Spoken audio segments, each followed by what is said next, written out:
Hello students, आज हम आप लोग को इरेशनल नंबर को नंबर लाइन पर कैसे यूनिक एवं इजी तरीका से रिप्रेजेंट करते हैं उसको बताते हैं।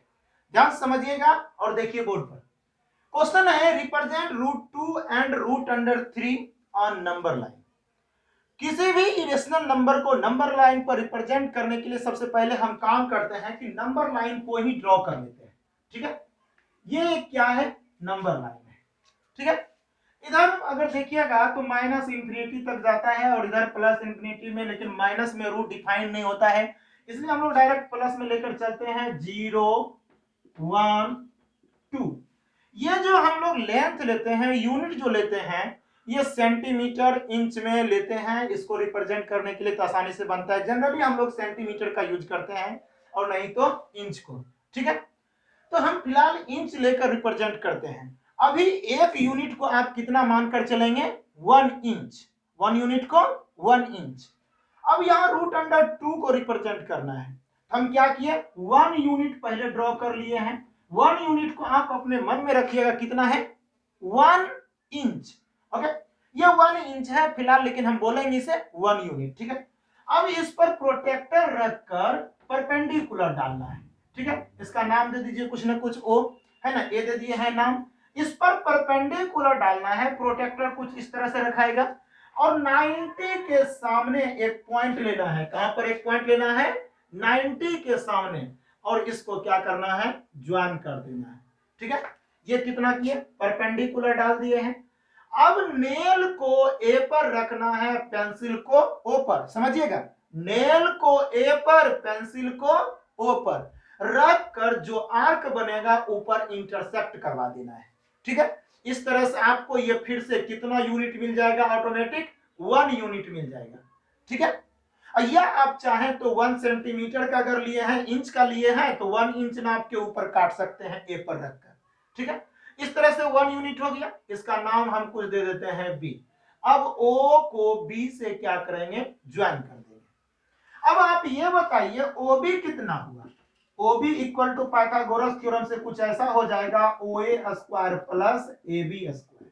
ओके, ओ ए मतलब क्या है? 1 का स्क्वायर, और ओ बी भी है 1 का स्क्वायर, तो आपको कुछ ये मिला 1 प्लस 1 क्या हो गया? Root under 2। और हमको यही तो रिप्रेजेंट करना है, तो आपको ये क्या मिल गया? Root under 2। ओके, ओबी को अब रेडियस बनाना है। कैसे बनाएंगे?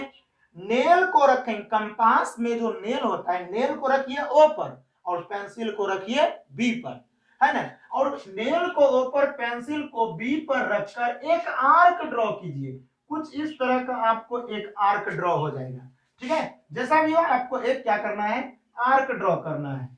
कुछ इस तरह का आर्क आएगा, और जो आर्क आप ड्रॉ कीजिएगा और इंटरसेक्ट करेगा कहीं ना कहीं नंबर लाइन पर, है ना। मान लीजिए ये सी पर इंटरसेक्ट किया, तो ये जो बना ओसी का लेंथ, ये रूट अंडर 2 को बताता है।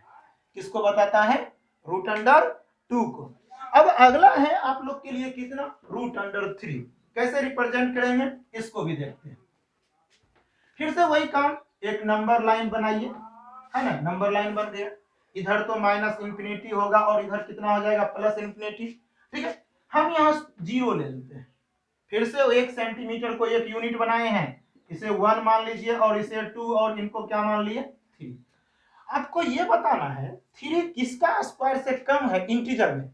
1 का स्क्वायर 1 होता है, 2 का स्क्वायर कितना हो जाता है? 4। तो 2 का स्क्वायर तो ज्यादा हो गया 3 से। तो जिसके स्क्वायर से कम रहेगा उसी उतना यूनिट तक आप नीचे में लेंथ ले सकते हैं, है ना। जैसे 1 का स्क्वायर से ये कम है, इसीलिए 1 यूनिट का हम लेंथ ले लिए। चलिए ये कितना है? 1 यूनिट है, दैट मीन्स 1 इंच है इस समय। ठीक है, लेकिन इंच को अभी क्या लिखे हैं? यूनिट में लिखे हैं। आप सिंपली समझिए 1 यूनिट। अब फिर इस पर क्या करेंगे? परपेंडिकुलर डालेंगे। उसी तरह ऊपर में प्रोटेक्टर रखकर कुछ इस तरह से, ठीक है, परपेंडिकुलर डालिएगा, कुछ ये होगा।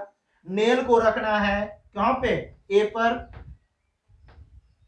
ये 1 है, नेल को कहां रखना है? ए पर। पेंसिल को रखना है ओ पर। जो आर्क बनेगा उस आर्क से ऊपर में कट कर देना है ना। जब कट करेगा तो ये एक नया पॉइंट आप दीजिएगा, इसका नाम मान लीजिए ये क्या है? बी।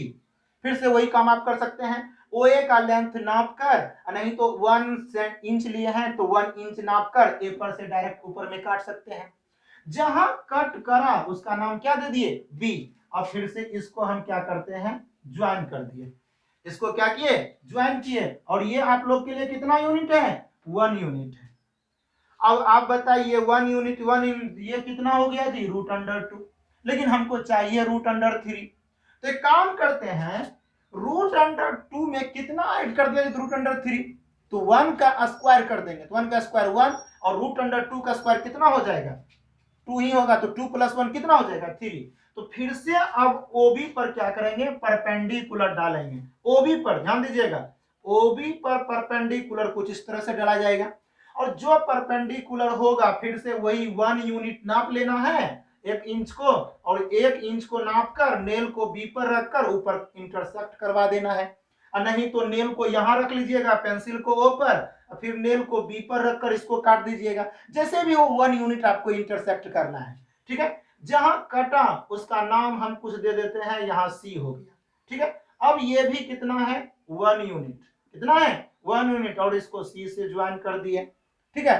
अब C से ज्वाइन किए तो अब देखिए OC बराबर क्या हो जाएगा, ये 90 डिग्री है तो पाइथागोरस थ्योरम लग जाएगा। OB स्क्वायर प्लस कितना, BC का स्क्वायर। इसका मतलब OB कितना है जी, √2 का स्क्वायर है, ठीक है। और BC कितना है, 1 का स्क्वायर है। तो आपको मिल गया कितना, 2 + 1, और ये क्या मिल गया जी, √3। और हमको यही तो चाहिए, √3। तो जो ये बना √3, अब नेल को क्या करेंगे, O पर रख लेंगे। फिर से नेल को O पर, पेंसिल को कहां रखेंगे, C पर। कंपास के नेल को O पर और पेंसिल को C पर रख कर एक आर्क बनाएंगे इस तरह से। देखिए कुछ इस तरह का एक आर्क बनेगा, ठीक है। जो आर्क बना ये कहीं ना कहीं इंटरसेक्ट करेगा यहाँ नंबर लाइन को, है ना। जो आर्क यहां से बनाए हैं इसको नेल को O पर रखकर इस तरह से एक आर्क बनाए हैं, ठीक है। और जहां इंटरसेक्ट करेगा वही आप लोग को यहां मान लीजिए कोई नया नाम D, ये कितना हो जाएगा, √3। समझे। तो इस तरीका से कोई भी क्वेश्चन आप बना सकते हैं। √5 कहेगा तो 2 यूनिट ले लीजिए नीचे में, है ना। 1 2 पर कीजिएगा तो 2 का स्क्वायर कितना, 4 हो जाएगा। और फिर परपेंडिकुलर डाल के 1 यूनिट लीजिएगा, ज्वाइन करके 5 हो जाएगा, ठीक है। तो इस तरह से आप कोई भी इरेशनल नंबर को नंबर लाइन पर आसानी से रिप्रेजेंट कर सकते हैं, ठीक है। तो समझ गए अच्छी तरह से।